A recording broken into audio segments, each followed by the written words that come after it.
নমস্কার, আমাদের চ্যানেলে আপনাদেরকে স্বাগত। আজকে একটা অন্যরকম এপিসোড। আজ আমি আপনাদেরকে একটা গল্প শোনাবো। 2015 সালের যে ঘটনা গোটা বাংলার হাড় হিম করে দিয়েছিল।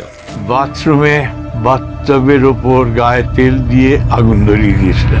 যে ঘটনা থেকে 3 রবিনসন স্ট্রিট এই আবাসনের একজন বাসিন্দা পার্থ দে উঠে এসেছিলেন খবরের শিরোনামে। যে ঘটনার পর তাকে কঙ্কাল ম্যান কিংবা দ্য স্কেলিটন ম্যান বলেও ডাকা হতো। এই হাড়হিম ঘটনা নিয়ে কিন্তু হইচইতেও 15ই মার্চ একটি দুর্দান্ত ওয়েব সিরিজ আসছে, 3 রবিনসন স্ট্রিট হরর স্টোরি বলে। কলকাতার রবিনসন স্ট্রিটের ফ্ল্যাট থেকে কঙ্কাল Partha De, skeleton man, Robinson street is now a house of horror. আমাকেও নাকি পুড়িয়ে মারেন তিনি। এই ঘটনার কথা অনেকের মনে আছে, আবার অনেকের মনে নেই। চলুন আজকে আমি আপনাদেরকে সেই গল্পটা একটু শোনাই।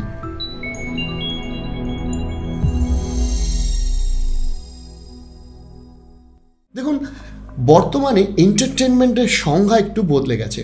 আমরা যারা দর্শক তারা সো কল্ড একটা কাল্পনিক স্টোরির থেকে এখন বর্তমানে যেগুলো বাস্তব ঘটনা, যেগুলো নিয়ে মানুষের খুব ইন্টারেস্ট ছিল কিংবা আছে, সেই সমস্ত ঘটনাগুলোকে দেখতে খুব ভালোবাসি। এবং সেই রকমই একটি ঘটনা ঘটেছিল রবিনসন স্ট্রিটে। সেখানে পার্থ দে বলে একজন ব্যক্তি ছিলেন। 2015 সালের জুন মাসে সেই হাড়হিম করা ঘটনা আপনাদের হয়তো মনে থাকবে। For Bengal the face of terror was এমন একটা চেহারা। শেক্সপিয়ার থানার পুলিশ যখন একটা খবর পায় তখন সেখানে যাওয়া হয়। বাথরুমের ভিতরে অর্ধদগ্ধ একটা ডেড বডি পড়েছিল। ডেড বডিটার পরিচয় জানা যায় অরবিন্দ দে, আর ওনার ছেলে পার্থ দে ঘটনাস্থলে ছিলেন। তিনি তার দিদির মৃতদেহকে ঘরের মধ্যে রেখে দিয়েছিলেন প্রায় 6 মাসের ওপর।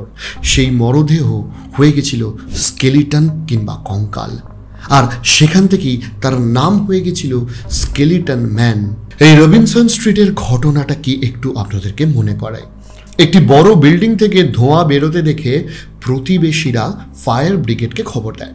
তো তৎকালীন সময় ফায়ার ব্রিগেড যথারীতি আসে এবং ফায়ার ব্রিগেড যে ফ্ল্যাট থেকে ধোঁয়া বেরোচ্ছে সেই ফ্ল্যাটে একটু ডাকাডাকি শুরু করে। ডাকাডাকি শুরু হবার পর দরজা থেকে বেরিয়ে আসেন পার্থ দে। তাকে ফায়ার ব্রিগেডের কর্মীরা যখন জানতে চান যে ভিতর থেকে কেন ধোঁয়া বেরোচ্ছে, তখন তিনি বলেন যে এই বিষয়ে তিনি আদপে কিছু জানেন না। ইনফ্যাক্ট তিনি তখন ফায়ার ব্রিগেডের কর্মীদেরকে বলেন যে তারা যেন প্লিজ একটু চেক করে দেখেন ভেতরে অ্যাকচুয়ালি কি হচ্ছে।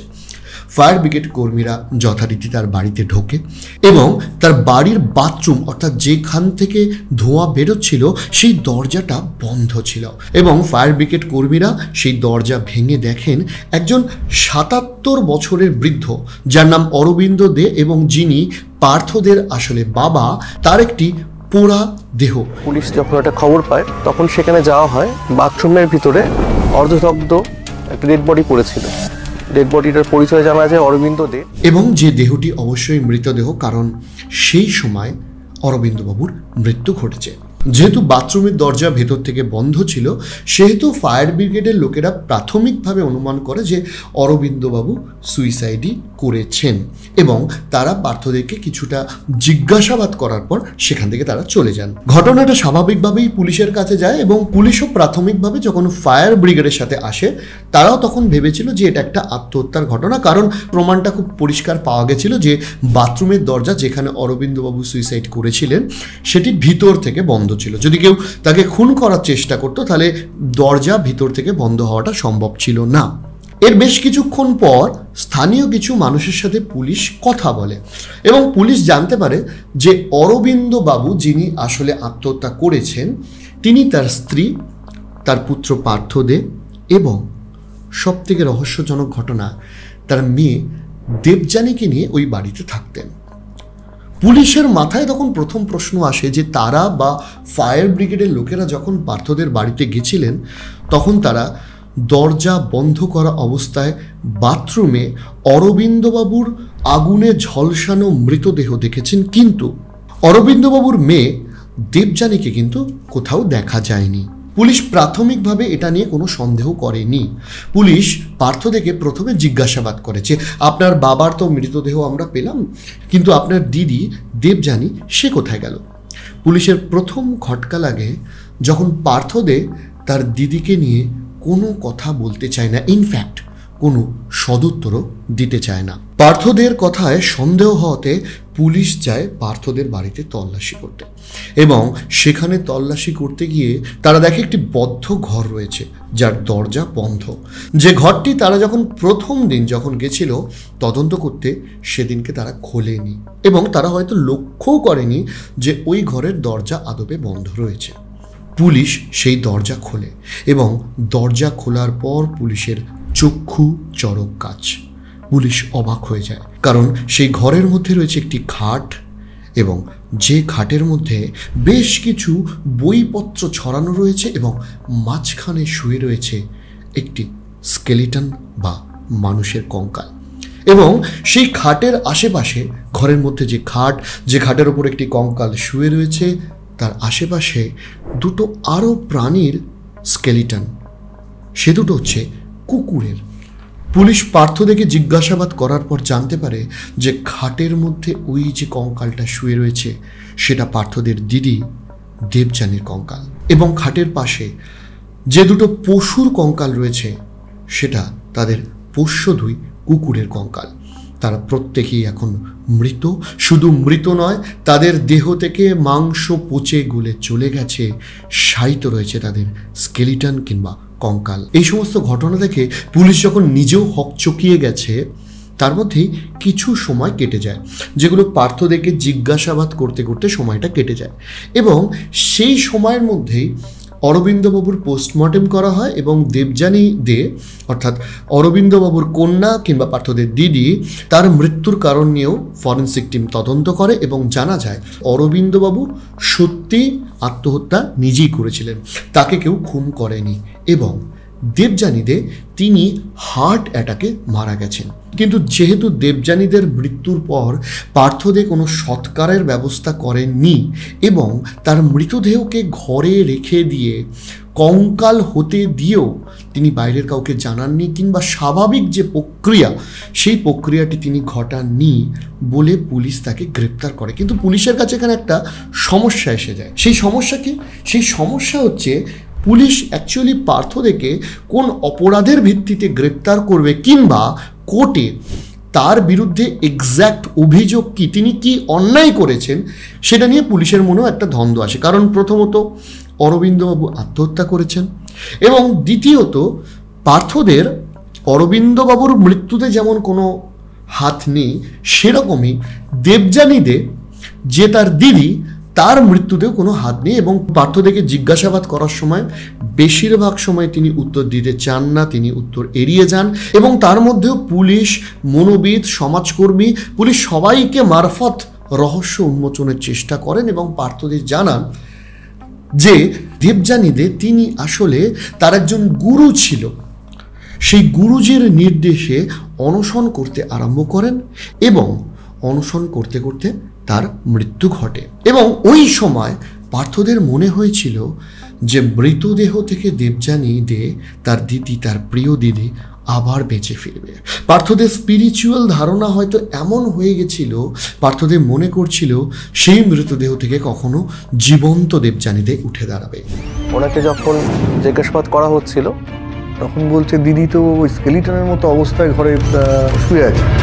এখানে প্রশ্ন হচ্ছে তিনি কি ইচ্ছা করে মিসলিড করছেন, নাকি তিনি ওইটা ওই মুহূর্তে বিশ্বাস করছেন বলে বলছেন। এবং সেই বিশ্বাসে মাসের পর মাস পার্থদে দেবযানীদের দেহটিকে ঘরের মধ্যে আঁকলে রাখেন। শুধু আঁকলে রাখেন তাই নয়, দেহের যে পচা গলা গন্ধ সেটা যাতে বাইরে না বেরোতে পারে সেই জন্য বিভিন্ন জানলা দরজায় সেলোটেপ থেকে আরম্ভ করে এয়ার পাস যাতে না করতে পারে সেই জন্য বিভিন্ন বুদ্ধি লাগিয়ে এমন একটি ব্যবস্থা করেন প্রতিবেশীরা ঘুণাক্ষরও টের পাননি যে দেবযানী দে মারা গেছেন। পুলিশ পার্থদেরকে মানসিক সুস্থতার জন্য মেন্টাল সেবা কেন্দ্রে পাঠিয়ে রাখে। পার্থবাবুর সঙ্গে কথা বলে পুলিশের প্রথমেই মনে হয় যে ওনার কিছু মানসিক সমস্যা আছে। অবশ্যই পুলিশ কিছু প্রসিডিওর মেনটেন করেছিল, এবং মাঝখানে পার্থদেরকে নিয়ে একটা ফুটেজও বেরিয়ে এসেছিল যেখানে তিনি বলছেন যে তাকে তার কনসেন্ট ছাড়া একটি মানসিক সেবা কেন্দ্রে রেখে দেওয়া হয়েছে। এই ঘটনাটা মানুষের মন থেকে আস্তে আস্তে চলে যেতে থাকে। এই ঘটনাবহুল বাংলা কিংবা আমাদের দেশে আরও পরপর অনেক ঘটনা যেরকম আসতে থাকে, সেরকম ঘটনার পর ঘটনা চাপাতে মানুষ ভুলে যেতে থাকে যে পার্থ দে আসলে কে ছিলেন। 1.5 বছর কেটে যায়, পার্থ দে সেখান থেকে ছাড়া পান এবং তার যে 3 রবিন স্ট্রিটের বাড়ি ছিল সেটাকে বিক্রি করে পার্থ দে শহরের অন্য একটি প্রান্তে অন্য একটি আবাসনে, যেটাও যথেষ্ট ভালো একটি আবাসন, সেখানে শিফট হয়ে যান এবং বিভিন্ন স্বেচ্ছাসেবী এবং সমাজসেবী সংস্থার সাথে পার্থ দে যুক্ত হন।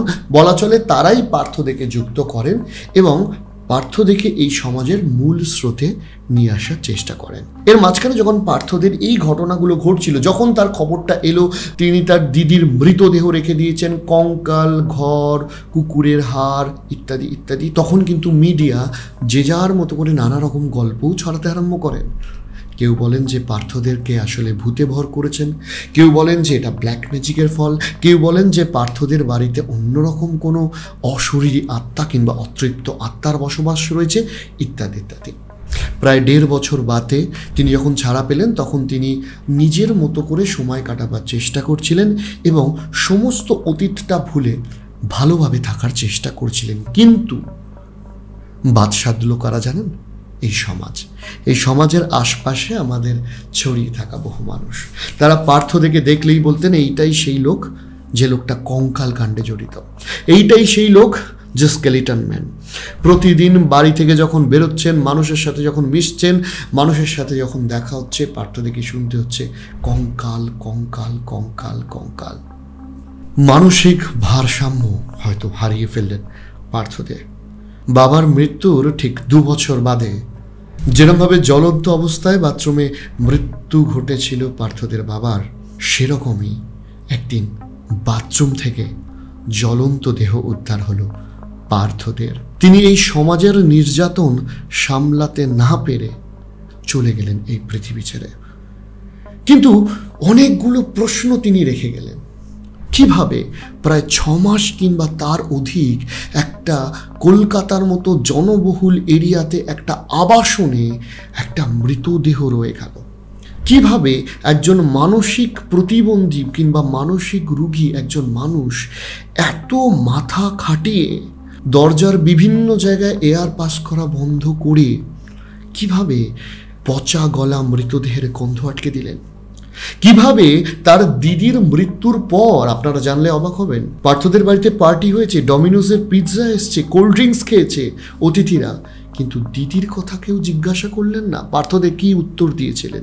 পুলিশ দেখেছে যে পার্থদের পিতা অরবিন্দ দে মৃত্যু যখন জ্বলন্ত আগুন তার দেহে জ্বলছে, তিনি বাঁচার জন্য নিজের গায়ে জল দিয়ে বাঁচার চেষ্টা করেননি। কারণ সাইকোলজি বলছে যে মানুষ নিজের গায়ে আগুন দেন, আগুন লাগার পর তিনি কিন্তু বাঁচার আপ্রাণ চেষ্টা করবেন। অরবিন্দ বাবুর সামনে কল ছিল, তিনি খোলেননি, তিনি বাঁচার চেষ্টা করেননি। কিভাবে এগুলো ঘটলো সেই প্রশ্ন কিন্তু থেকে যায়। আর তার সাথে আর একটা প্রশ্ন থেকে যায়। দেখুন, এই পার্থদের পরিবার আসলে ছিল খুব সুখী পরিবার। অরবিন্দ বাবুর যথেষ্ট সচ্ছল পরিবার ছিল। পার্থদে এবং তার দিদি দেবযানী দে গাড়ি করে স্কুলে যাতায়াত করত। পার্থদে নিজে বিদেশে চাকরি করেছে, তার কোম্পানি তাকে ফ্লাইটে করে আমেরিকা পাঠিয়েছে। চাকরি সূত্রে তিনি আমেরিকা গেছেন একটা কর্পোরেটের হয়ে। কিভাবে মানসিক একজন রোগী, কারণ বলা হচ্ছে পার্থদের এই মানসিক রোগটা নাকি ছোটবেলা থেকে ছিল, একজন মানসিক রোগী একটা কর্পোরেটে এত হাই ভ্যালুয়েবল জব করলেন? প্রশ্ন থেকে গেল আমাদের সমাজের কাছে, প্রশ্ন থেকে গেল সেই সমস্ত মানুষদের কাছে যারা শারীরিক রোগটাকেই কেবলমাত্র রোগ ভাবেন, মানসিক রোগটাকে আজকের ডেটেও মনে করেন না রোগ।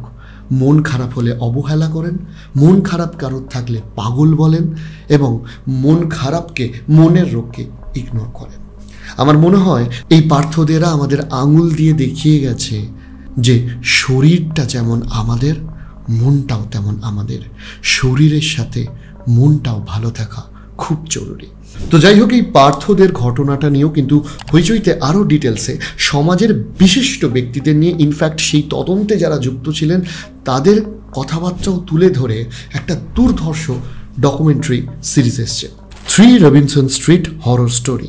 সিরিজটি কিন্তু অবশ্যই দেখবেন যদি আপনার এই স্টোরিটা শুনে ইন্টারেস্টিং লাগে, কারণ সেখানে আরও ডিটেলসে জানতে পারবেন এবং আমাদের মনের রোগ আমাদের কতটা ক্ষতি করতে পারে সেইটা নিয়ে আপনাদের একটা সম্যক ধারণাও হবে। 15ই মার্চ আসছে, অবশ্যই হইচইতে সেটা দেখুন। আমি তো অবশ্যই দেখব, কারণ এই স্টোরিটা কভার করতে গিয়ে আমার নিজেরও খুব ইন্টারেস্ট লেগেছে, তাই আপনাদেরকেও অনুরোধ করলাম। আর যাদের এখনও হইচই অ্যাপটা ইনস্টল করা হয়নি, আমাদের ডিসক্রিপশনে কিন্তু লিঙ্ক দেওয়া রয়েছে, আপনারা অবশ্যই ডাউনলোড করুন।